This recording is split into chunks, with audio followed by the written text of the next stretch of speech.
Hey, this is Linux Cool Dude from the Chatterbox Live show on the internet and YouTube channel as well.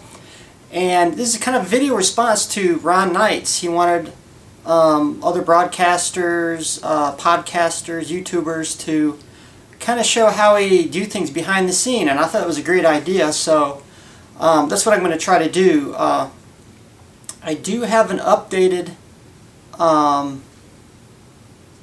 broadcast studio tour. I'm not going to try to recreate that because I've already got one that's updated. I'm going to try to gear it towards actual how I do my internet show and my videos, unboxing, YouTube or whatever. So hold on to your seats, here we go.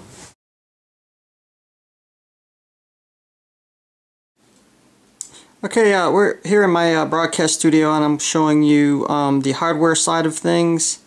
Obviously, you see the two studio lights right and left of the two main cameras. The one on the left is the front-facing camera.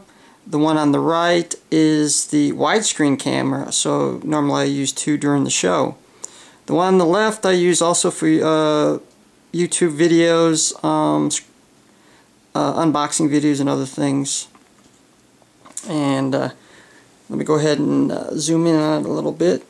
There's camera 1, main widescreen camera there, which is a Sony CX550V. And the front facing camera is a Sony CVX110 right there. Both cameras go by HDMI cord into two capture cards, Blackmagic Intensity Pro into the Mac Pro 8-core right there. Also used to make videos or for the broadcast, other things. And we're actually going to go to the main microphone, which is a Shure SM7B broadcast microphone. Use it for the main broadcast live show, and also voiceovers for videos, Skype, and it's also going to be used simultaneously with more than one program as well. And that goes into the mixing board, which is a Mackie 8-channel, and obviously that can do more than one microphone at a time or audio source. And also connected to the mixer, I have some rack gear right here, which is the DBX right here. That's a 166XL 2-channel compressor for the main microphone to take out background noise and a little bit of compression to the overall feed going in, and Afix 204 at the bottom, which enhances the highs and lows. And also we have a MacBook Pro 15-inch for the main chat. Obviously that's so I can face the cameras while I'm doing the show. If not, then I would have to put the chat over here, and I have to constantly turn my head over here, which would obviously be a big problem. Okay, we're going to go over the software side next.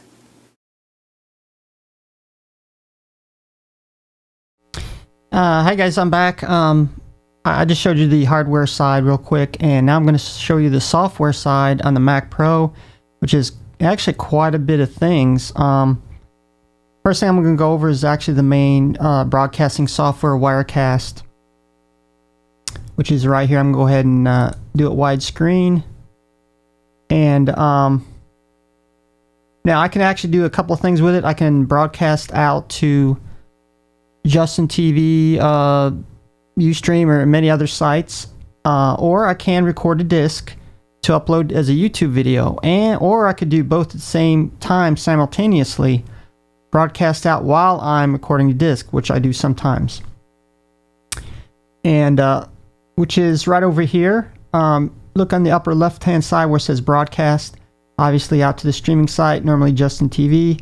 Right next to that is the record to disc function. And let me see here. I'll show you some of the camera shots real quick. I'm also going to record it from within Wirecast, so you won't see the software itself. And here it is right here. There's the close-in camera right here. And let me get the widescreen, which is the widescreen right there. And then I can also do both at the same time if I want to. Kind of gives you different, ways of doing it. And I also got my intro and outro right before I start a show. And there it is playing right there. And that's my intro real quick. And then I can do my outro after the show's over. And we'll see some scrolling credits. You can actually input pictures, movies, video, all kinds of things in Wirecast. And this is Wirecast right there. Now, this is the way you're normally going to see it when I do a show or a YouTube video or whatever. Of course, I was actually using another thing, screencast.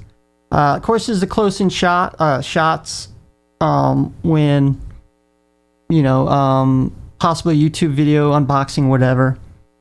And I'll kind of show you what it looks like. Same thing, wide-angle shots. Normally you see the little banner below me right there, lower third.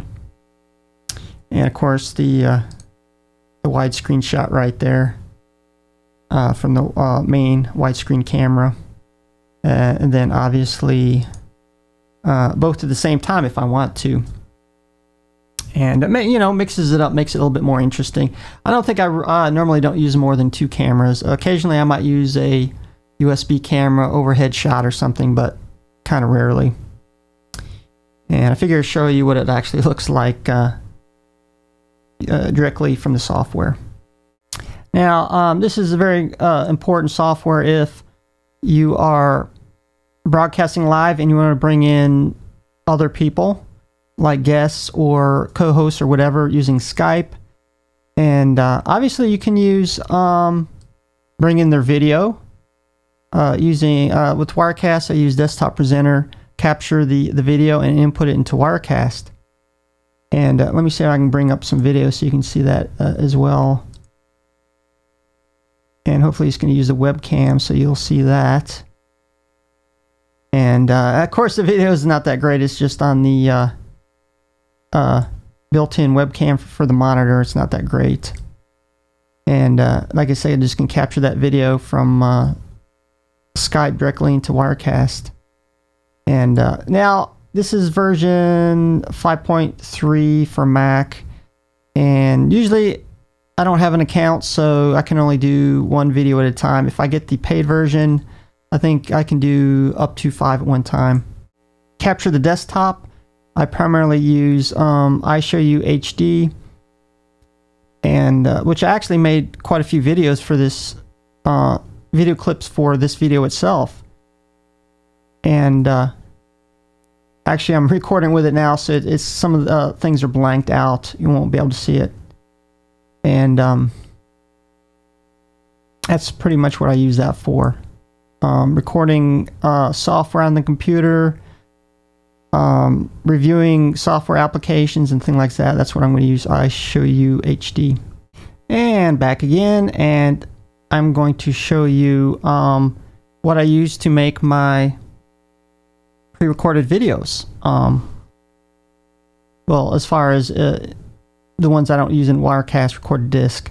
That's if I want to edit it in a bunch of different videos at the same time. Obviously I'm going to have to use something else.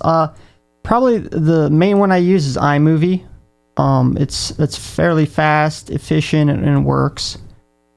And you can see up here there's actually quite a few that I've done. And here's one here. Air display, which I've done before. Mexico dude from the now this is another software program I use for video editing. Now this is mainly for if I want to make like high production value, really nice. Mostly my remote news clips, I'll actually use a semi-pro camcorder, Canon XF100, which has got a very great looking video, and I'll import it into Final Cut Pro 10 because it's a lot more powerful. The editing is excellent, a lot faster. Well, I'm not saying much faster than iMovie, but if I want to do advanced editing, it's still a lot faster for that. And you can actually see some of the video that I actually put in there, and let's see if we can bring up. And unfortunately, I don't have the audio going into my screen recording software. But yeah, that's Final Cut Pro 10 for the really better looking videos. That's what I use it for.